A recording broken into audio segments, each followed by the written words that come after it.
Welcome to the Board of Speech Pathology and Audiology meeting. We will begin after a short video. Welcome to the Professional and Vocational Licensing Virtual Board Meeting. When the meeting begins momentarily, the chair will take a roll call, explain any specific rules for this particular board, and then move to public comment. The name of the board member will appear on the bottom left-hand corner of your screen. For instance, this is board member Y, and this is board member E. Public testimony will be accepted at the beginning of the meeting and before each agenda item. You can indicate that you are ready to testify by clicking on the Raise Hand button being circled by the mouse on your screen now. At the appropriate time, the board will recognize you to speak and ask you to unmute your mic as shown here. Again, public testimony will be accepted at the beginning of the meeting and before each agenda item.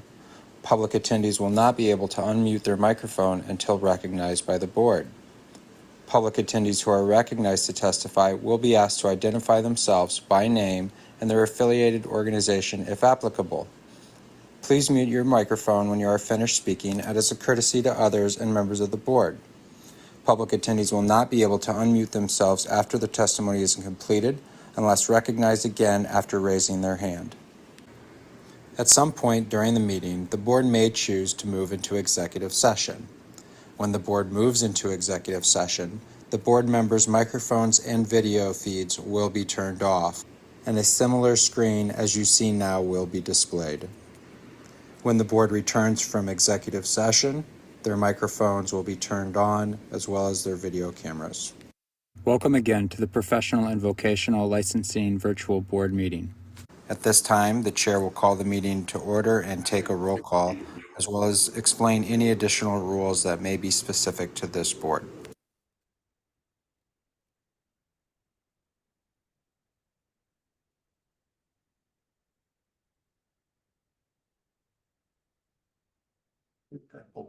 Okay. All right, to view the meeting and provide live oral testimony, please use the link at the top of the agenda. You will be asked to enter your name. The board requests that you enter your full name, but you may use a pseudonym or other identifier if you wish to remain anonymous. You will also be asked for an email. You may fill in this field with any entry in an email format, for example, janedoe@gmail.com. Your microphone will be automatically muted. When the chairperson asks for public testimony, you may click the raise hand button found on your Zoom screen to indicate that you wish to testify about that agenda item. The chairperson will individually enable each testifier to unmute their microphone. When recognized by the chairperson, please unmute your microphone before speaking and mute your microphone after you've finished. Phone access. If you cannot get an internet access, you may get audio-only access by calling the phone number listed at the top of the agenda.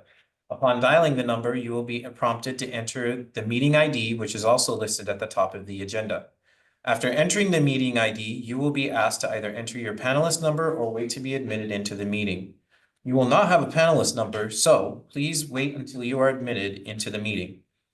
When the chairperson asks for public testimony, you may indicate you want to testify by entering star and then 9 on your phone's keypad. After entering star and then 9, a voice prompt will let you know that the host of the meeting has been notified. When recognized by the chairperson, you may unmute yourself by pressing star and then 6 on your phone. A voice prompt will let you know that you are unmuted. Once you are finished speaking, please enter star and then 6 again to mute yourself. For both internet and phone access, when testifying, you will be asked to identify yourself and the organization, if any, that you represent. Each testifier will be limited to 5 minutes of testimony per agenda item. If connection to the meeting is lost for more than 30 minutes, the meeting will be continued on a specific date and time. This information can be found on the board's website. Instructions to attend the State of Hawaii virtual board meetings may be found online as well. We will now take roll call. Members, when I call your name, please respond with present or here. And if you are joining virtually, please indicate if you are alone. Vice Chair, Dr. Denby Raw, licensed member audiologist. Present.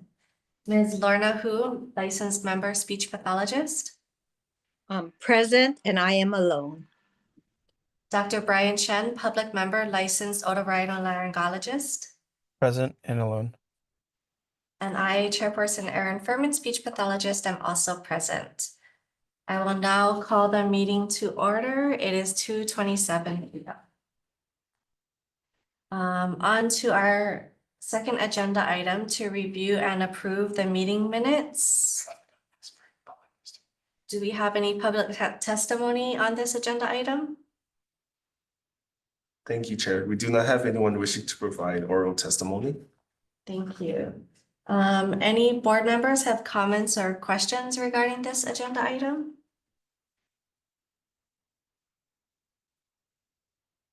I just had one question. Sure. On page 3, when you were talking about what us should be allowed to do or not do. On the second line, or well, second paragraph, second line, that SLPAs, if licensed, should not be able to practice independently and should only do those activities that are low risk and excludes testing or diagnosis. Oh, sorry. So just omit the word not. Is that what you guys? Yes, sorry. Okay. So risk and exclude, so not. Okay. That was my own question. Anybody else?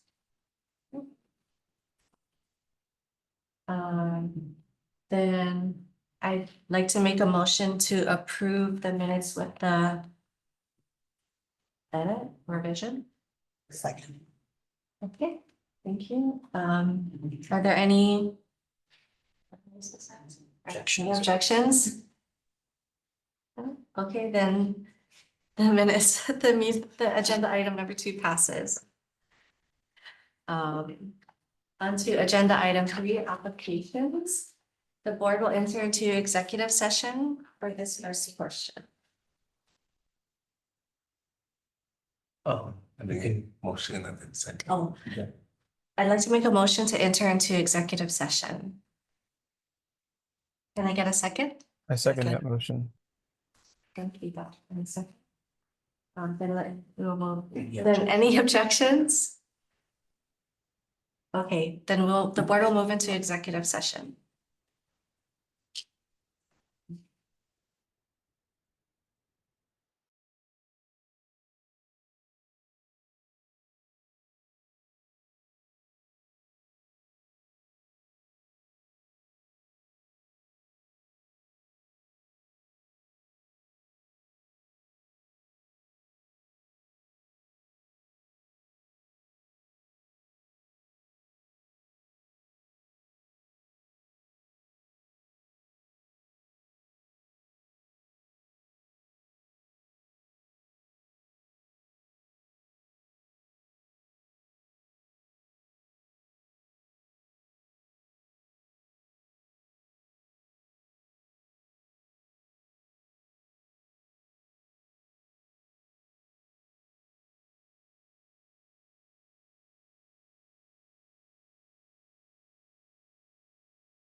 Do we have any public testimony on agenda item 3? Thank you, Chair. We do not have anyone wishing to provide oral testimony. Thank you. Any board members have comments or questions at this moment? Then I'd like to make a motion to approve the application for the speech pathologist, Lauren Jacobs. Can I get a second?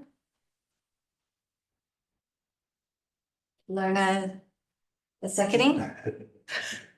Okay, thank you. Do any board members have any objections or abstentions? Okay, hearing none, then the motion passes. Okay, on to the next agenda item 3B, actually, ratifications. Please see the attached ratification list. Is there any public testimony on this agenda item?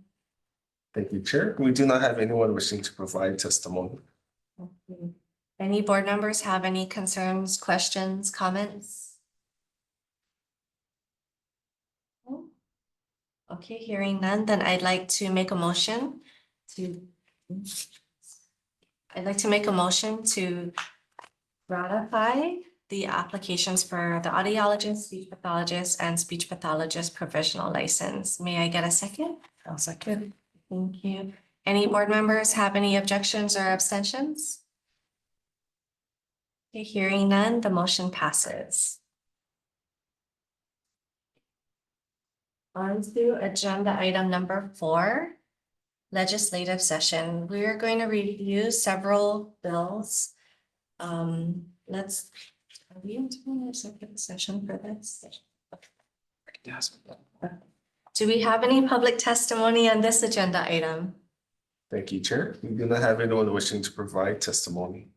Thank you. Then, agenda item 4A, House Bill 629 relating to therapy services. I'd like to add House Bill 1070 to that because they are duplicates or companion bills.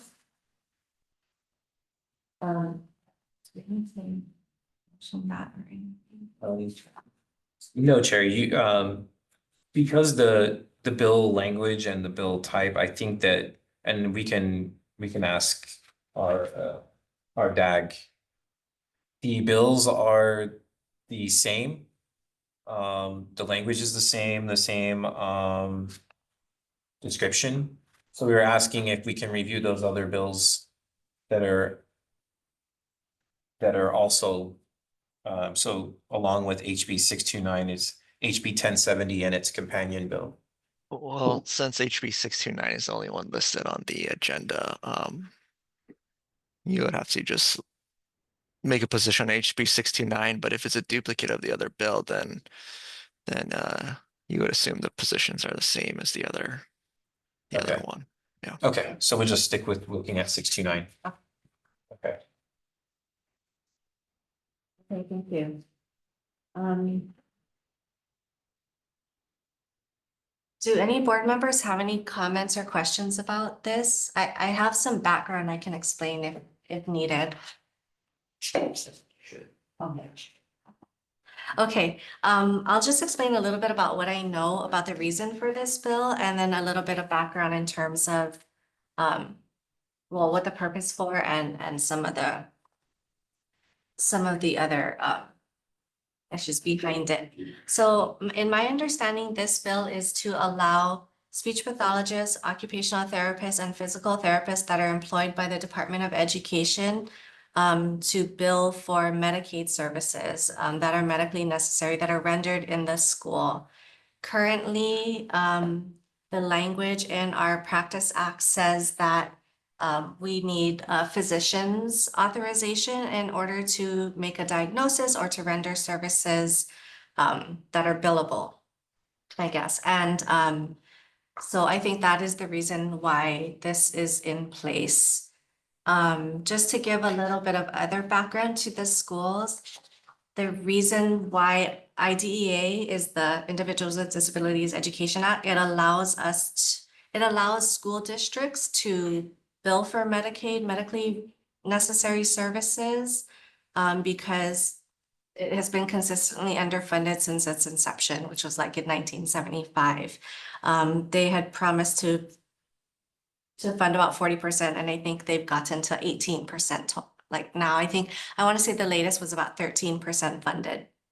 And so this allows school districts a method to recoup some of their costs, and to continue to provide those necessary services. One thing else to note is that when you look at the scope of practice, I'm only going to talk about speech pathology, obviously. That's our only concern in this part of the bill. But within our scope of practice, ASHA says that SLPs can diagnose communication and swallowing disorders, but do not differentially diagnose medical conditions. And I think that is a really important consideration that we need to look at. And something that I have a little bit of concerns about with House Bill 629. I think the intent obviously is for only those within the scope of practice, but the way that it's written, my concern is that there is, it looks a little open to any medical condition. So I think that I think that we might need to consider some comments in terms of adding some language, saying something about staying within the scope of practice. Do you guys have any other questions or anything about that, or I invite any discussion? It says generally like diagnose, you're stating that you want to add some limiting language to diagnosing within the scope of a SLP. Right, Okay. right. And I So- would agree with that. Sorry, this is Lauren. I would agree with Erin's comment Okay. because it's too open and too general. Yeah, I mean, specifically on page 2, on line 8 and 9, it talks about, well, I'm gonna start at 7, allowing occupational therapy, physical therapy, and speech therapy services to be provided after a diagnosis of a medical condition by these providers without a physician's diagnosis. And so that, to me, reads a little open. And I think that we need to make sure that we are staying within that scope. So there is some, and then of course, yeah, I think that's my main concern with this. I know that there are other states that already have been billing Medicaid for years. So it's not an odd thing for us to be doing. We're not trailblazers, unfortunately, in this case.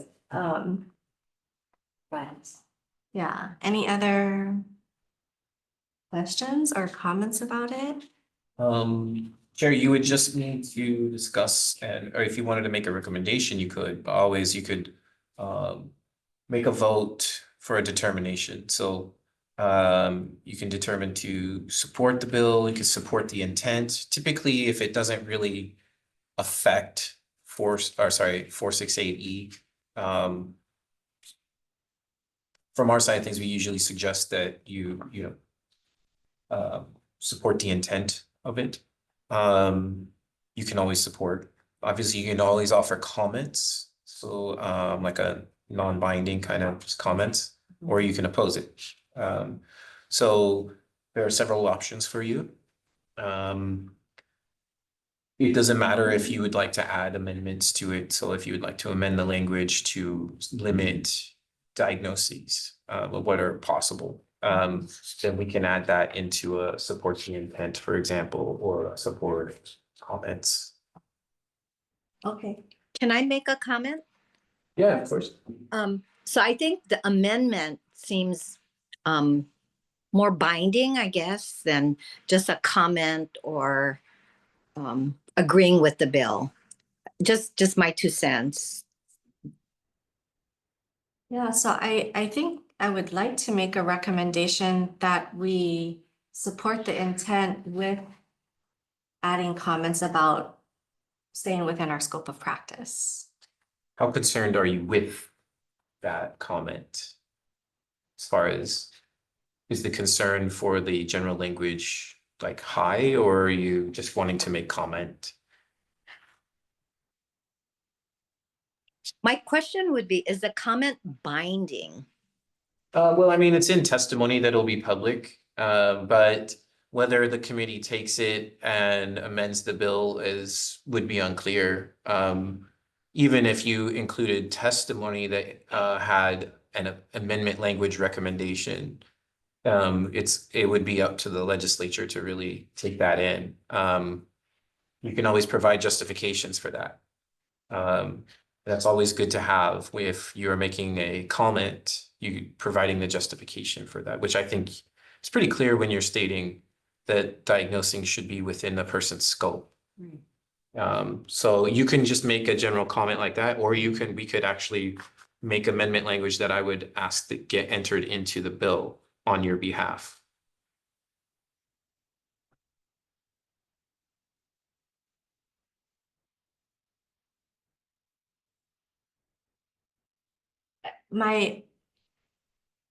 I think that as a practitioner, you would remain within your scope. So whether or not they put that in the bill may not be necessary, right? I mean, we have other guidance from different, ethics and whatnot. I'm not sure. What do you guys feel? I think it's being implied that you would stay within your own, just with the label of your profession and things like that. It gets spelled out as far as like what you're allowed to do as a speech pathologist, as an occupational therapist, as a physical therapist. So maybe just make a comment rather than, Okay. Okay. Lorna, what do you think about that? Because you had I think I interpreted what you said a little bit differently, that you'd rather have an amendment.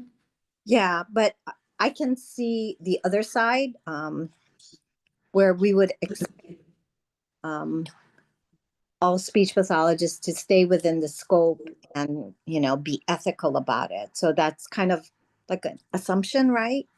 And so maybe a comment might just be adequate, and I'd be okay with that.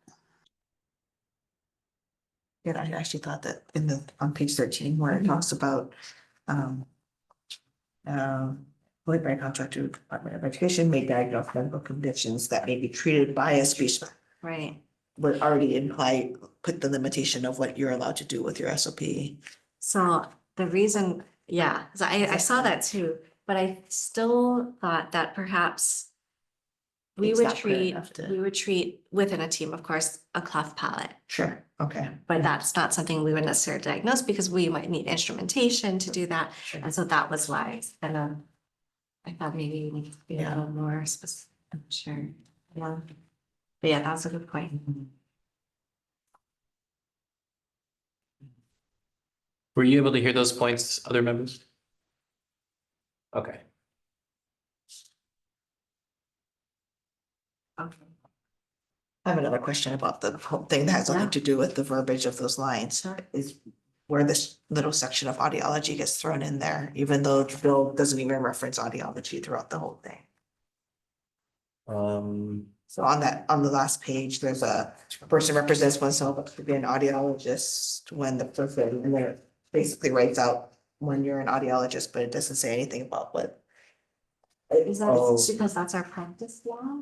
I Or if that's the. I whole think it's section? because it's in the practice law. Okay. So remember that the lines that have underlining are the new language. Right, Anything else is already there and existent. right. So that I don't think this affects that part. That's already done. Anything that audiology has already been allowed or not allowed to do, because we already have the. What they do for diagnosis within our field. Right, yeah, I think this only affects the language referring to speech pathologists in the chapter.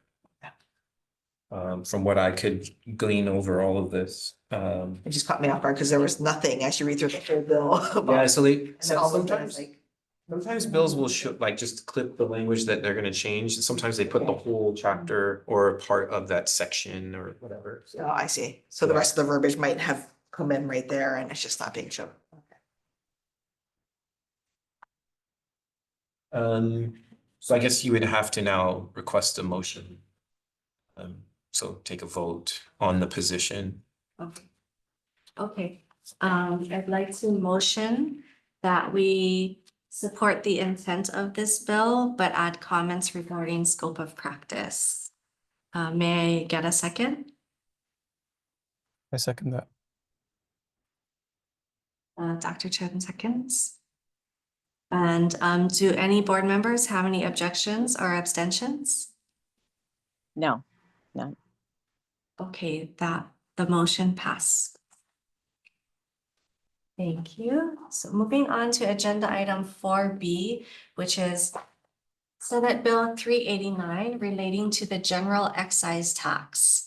This expands the general excise tax exemption established by Act 47, Session Laws of Hawaii 2024, to include amounts received by optometrists, audiologists, and chiropractors for healthcare-related goods or services purchased under the Medicare, Medicaid, and TRICARE programs. Do we have any public testimony on this item? Thank you, Chair. We do not have anyone wishing to provide testimony. Thank you. Board members, do you have any comments, questions? I think my only question as far as it applies to audiologists is that if they, this is saying that if an audiologist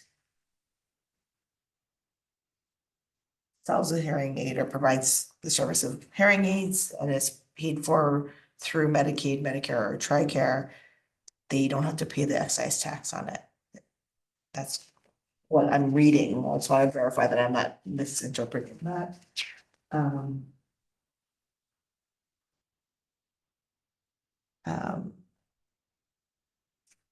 When I was reading earlier in the bill and what I was asking earlier was, one of the exemption parts of it was, not to include,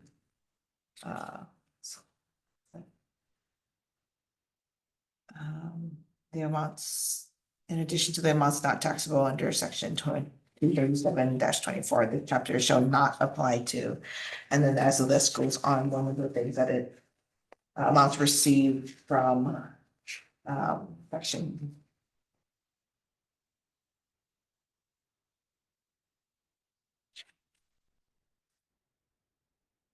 section 6, Lincoln's prosthetic devices to include artificial devices or appliances, and in there they you know, and then it says provided that the prosthetic device shall not mean any auditory dental or ocular device. So that basically already excludes hearing aids from that portion of things. So remember that the language that's underlined is going to be the new language. So Right, but what is it replacing? not necessarily needing to replace, because I think this is an addition. So Okay, they're okay. including physicians, osteopathic physicians, dentists, I'll just. yeah, et cetera. And so they're including new practitioners, and included in that is the audiologists. So I don't think it's excluding any language unless it's contradictory. Okay. It's just adding in what additional practitioners, and I think for what Okay, they would get the excise tax exemption. okay. Then I would go this one then. That's the definition of what a medical or practitioner or dental practitioner is. To include those specific Right. forms of insurance, basically, right? Insurance and things. I don't see any additional changes Yeah, it was just that one. in 468E. That would be like amending anything within the board's chapter. Okay. So there's no change to the definition of audiologist, for example, or the practice. Right. So you would be included though in the definition of medical or dental practitioner, meaning all these additional providers. Right. Including the audiologist, which would be included, but It looks like they cited 468E, correct? Mhm. Audiologist licensed under that chapter, so. Um. The board can support the intent, offer comments, or I would provide. support it with. You can also track. I just wanted to make sure I was reading that part clearly as to what they were adding and not taking away from that section, so. So you remember that the board's, I mean, you could say responsibilities to ensure that the chapter is sound, but also anything within, so. I think since this affects a separate chapter or a section of HRS. You know, you typically could see testimonies that are supporting the intent, offering comments, tracking even, which means you just monitoring until at one point they do affect 468E more, and then you would offer testimony. But if you give any justifications now for supporting the intent, yeah, I think I would just need those in order to relay those to the legislature. I would support this. I would vote to support it. Is there any reasons or justification behind? I do feel like reimbursements are historically low from Medicaid, Medicare, TRICARE. So with what they're describing as trying to encourage the more cost-effective things for patients, as well as for audiologists to have that kind of an exemption will help. Okay. So.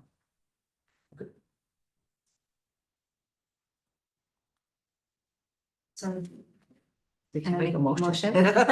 Make a motion to support. Can I make a motion to support Senate Bill number 389? Second. Okay. So that's support. Any members object or abstain?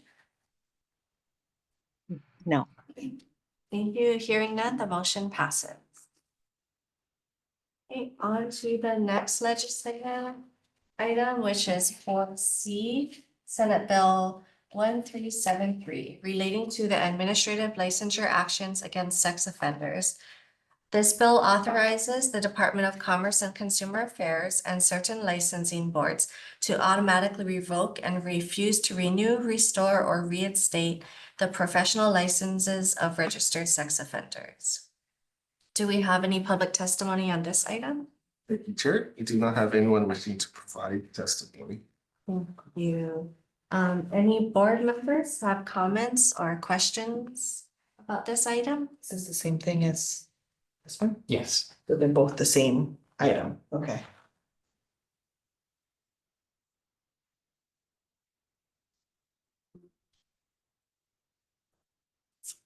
So the bill's kind of big, but that's because it includes multiple chapters.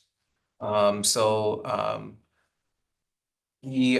major thing to focus on here is that currently, if someone is convicted of a crime, let's say a sex offense crime, we still go through the regular processes here in the DCCA-PVL to address any disciplinary action. So remember, we're dealing with the license, not the criminal aspect of things. So violating the chapters of either HRS 436B or the 468E for speech pathology and audiology. So what would happen is say there's someone is arrested, and so there's allegation and maybe even gonna be going to court, but there's no conviction yet. The license can't be pulled, really. So what happens once the conviction comes in is the RICO, who does the enforcement for DCCA-PVL, will need to go through the regular process of petitioning and filing to, and you can help me on, Andrew, on this for a sec if you can, to petition and file a action against the license. What this does is cut out that process and just right immediately when the conviction comes in, certain convictions of sexual offense or sex offenses will be immediate revocation, and they won't have to do the process of basically removing the license. Something that we've learned through other board meetings too is just being with other boards, kind of scrutinizing what levels of sex offense would be considered and things like that. And something that I think Andrew could maybe speak to, because he was able to provide that info then. But he might be able to do it more clear, more concise than me. Yeah, so Chris, yeah, he explained it right. So right now under the process, if someone gets a conviction, for example, let's say a sex conviction, then RICO, which is delegated the authority to prosecute claims or prosecute, I guess, people who are violating consumer protection laws, would go after them, and they would have to go through this long administrative process to take away their license. So this law is essentially making it a lot quicker. It says, notwithstanding any law to a contrary, director shall automatically, or the board, or I don't know, it depends on what statute you're looking at, but it shall automatically revoke a license if they're convicted of certain offenses described in 846E. So 846E is the sex offender registration statute, I believe. And those convictions within that are not just all sex convictions. Those are they choose certain sex convictions that are, I guess, more severe than others. So for example, I think like indecent exposure is not included as one of the offenses listed in 846E. But like sex assault 1, sex assault 2, and certain offenses within those would be. So if a licensee has been convicted of those offenses listed in 846E, then there would be this quicker process of getting their license revoked automatically rather than RICO having to file a petition and going through that process. That was one thing in the other meetings was concern for like looks, I'm not saying a low level, but less extreme convictions, like indecent exposure, for example, where there could be considerations that you would not consider at a higher level. Yeah.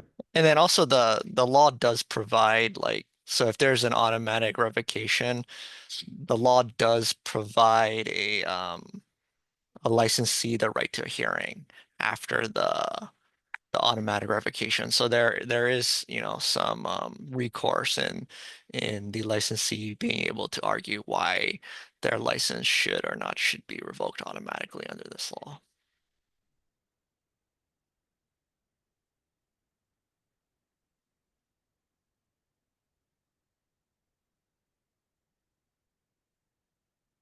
Is, when I was reading about the appeal process, I guess you could call it, I'm not really sure.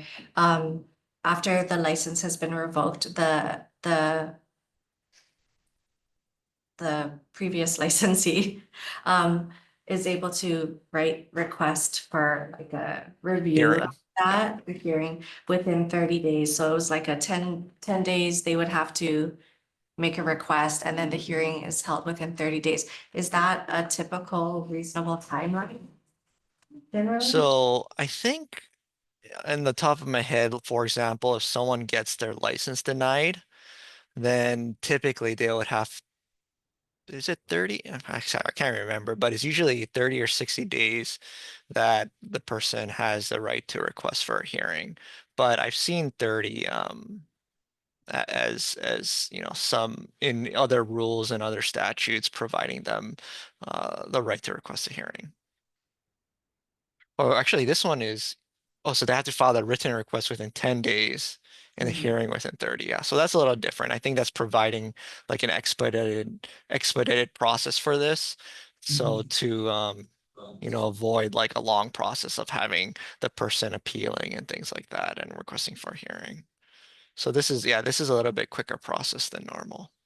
Okay.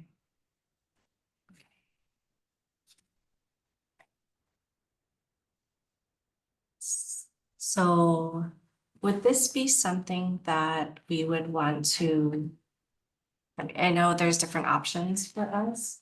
Is it something that we should track or because it would directly relate to our practice laws and our licenses, something that we would want to be able to track. Okay. I think because it involves like you guys by name, I think you should probably provide a position. Who's our chapter? For 680. Or 60. That same language in every It is. chapter. It just. Yeah, they just adjusted for the Adjusted the- profession, yeah.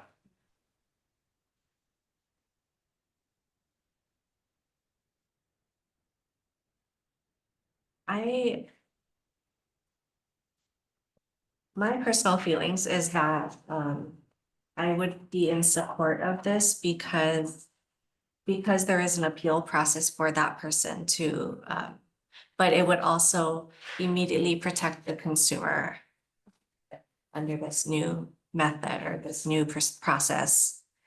So I would recommend that we would be in support of it. I'm not sure how everybody else feels about it.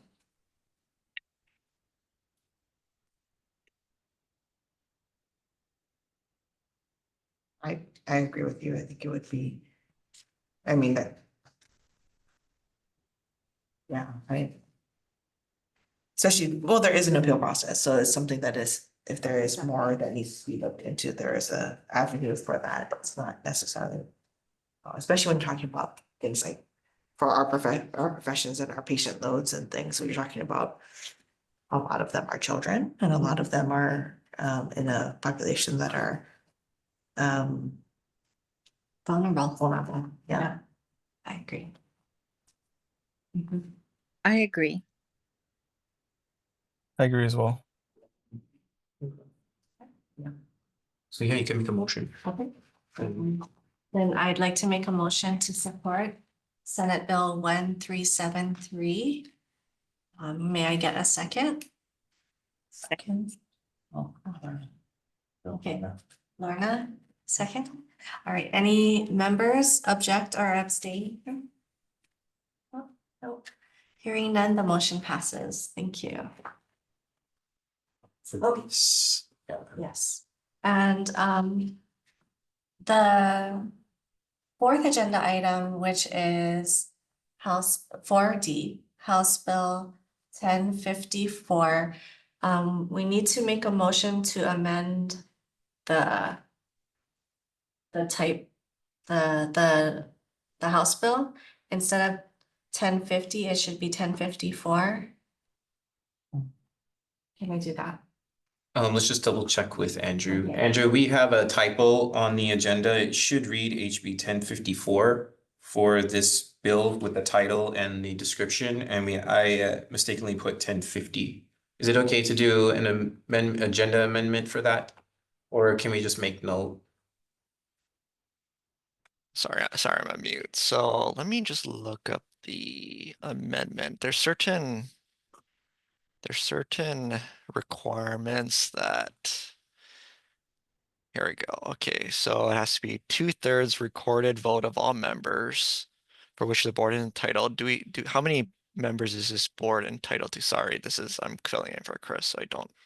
I believe we have 7. 7 members, so there's 4. So what is 4 divided by 7? Let me see. Let me get my calculator. Sorry, I'm bad at math. So that's point. So what's 2 divided by 3? So you guys have less than 2/3. So you guys actually can't. Okay. You can't amend the agenda. So yeah, I don't know. It's sort of it. Let me see how the agenda is written right now. SB 1370, HB 1050 relating to administration. So it should be 1050 something. 1054? 1054. Okay. I mean, you listed the title of the bill and the description of the bill. But yeah, I mean, We can go into executive session if you want to talk about it more on figuring out what we want to do. Okay. I'd like to make a motion for the board to move into executive session. Second. Second, any board members object or abstain? To consult, and this motion is to consult with the board's attorney regarding the power of duties. So with the- Liabilities, yeah. Sure. Regarding the department's liabilities and responsibilities. Yeah. All right, thank you. All right, hearing them, then the board will move into executive session.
right, thank you.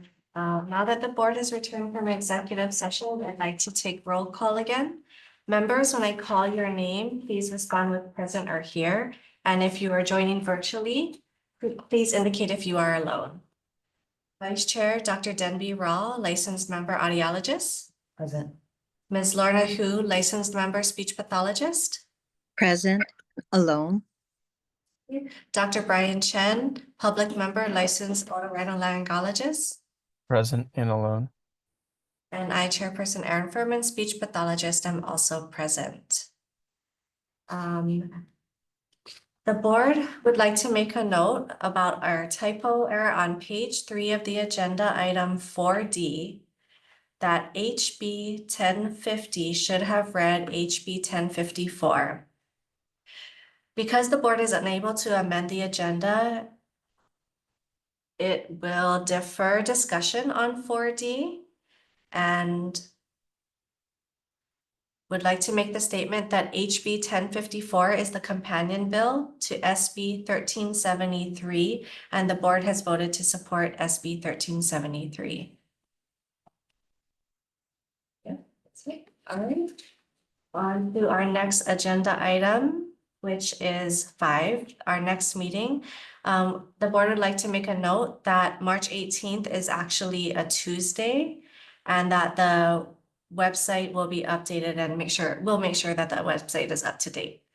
So March 18th, 2025 in the Queen Liliuokalani Conference Room or in the King Kalakaua building. Agenda item 6. The board would like to, I don't have to motion, to adjourn the meeting at 3:23.